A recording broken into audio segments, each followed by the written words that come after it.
परवेज इलाही को D notify करने और काबीना की तहरीर के खिलाफ दरख्वास्त की समाअत के लिए अब एक नया बेंच तश्कील दे दिया गया है। जस्टिस आबिद अजीज शेख की सरबराही में ये 5 रुकनी लार्जर बेंच इस केस की समाअत करेगा। जस्टिस आसिम हफीज इस नए लार्जर बेंच में शामिल हैं। जस्टिस फारूक हैदर की जगह इस बेंच में जस्टिस आसिम हफीज को शामिल किया गया है। जस्टिस फारूक हैदर ने इस केस की समाअत से माजरत की थी और बेंच के दीगर अरकान में जस्टिस तारिक सलीम शेख, जस्टिस चौधरी इकबाल शामिल हैं। बेंच में जस्टिस मुजम्मिल अख्तर शब्बीर भी शामिल हैं। परवेज इलाही के वकील बैरिस्टर अली जफर और आमिर सईद जो हैं वो इस पर दलाइल देंगे।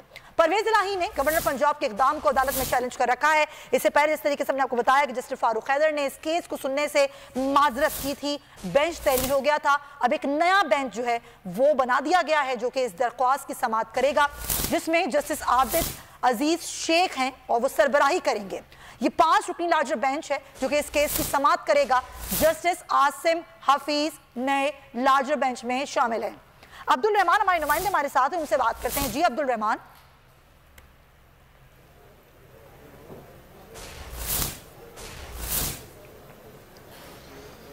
जी बिल्कुल, परवेज इलाही को डी नोटिफाई करने और पंजाब काबीना को तहलील करने के खिलाफ दायर दरख्वास्त की समाअत के लिए नया full bench chief justice Lahore high court अमीर भट्टी ने तश्कील दे दिया है। जस्टिस आबिद अजीज शेख की सरबराही में 5 रुकनी लार्जर बेंच कुछ देर बाद समाअत करेगा, जबकि जस्टिस आसिम हफीज़ को चीफ जस्टिस की जानिब से नए बेंच में बतौर जो मेंबर है वो शामिल कर दिया गया है।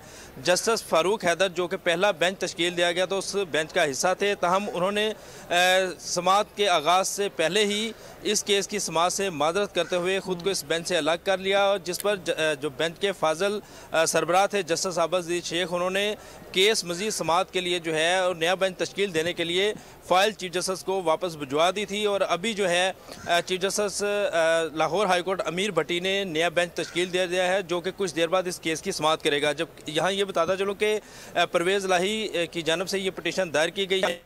99 के तहत दायर पटिशन में मौक़िफ़ इख्तियार किया गया है कि गवर्नर की जानिब से जो इक़दामात किए गए और जो नोटिफिकेशन जारी किया गया है वो बिल्कुल गैर आइनी और गैर कानूनी है। गवर्नर पंजाब ने आइन के आर्टिकल 130 की शिक 7 का जो है उसकी तशरीह जो है वो गलत तौर पर की है। गवर्नर ने जो चलते हुए इजलास के दौरान नया इजलास एतमाद का वोट लेने के लिए जो बुलाने के लिए जो हुक्म दिया था वो भी गैर आइनी था और गैर कानूनी था, और गवर्नर का जो स्पीकर के साथ जो तनाज़ा था उस तनाज़े की वजह से वज़ीर आला को हटाया जाना ये बिल्कुल गैर आइनी और पंजाब के अवाम को उनके हक़ राय दही के बुनियादी हक़ से महरूम करने के मुतरादिफ है। दरख्वास्त में ये इस्तलाह की गई है कि अदालत बेंच जो तश्कील दिया गया है अब से कुछ देर में समाअत भी होगी। आगाह कर रहे थे पेशावर से एक खबर आ गई है, पेशावर के इलाका इश्फगाई जहाँ पर KP के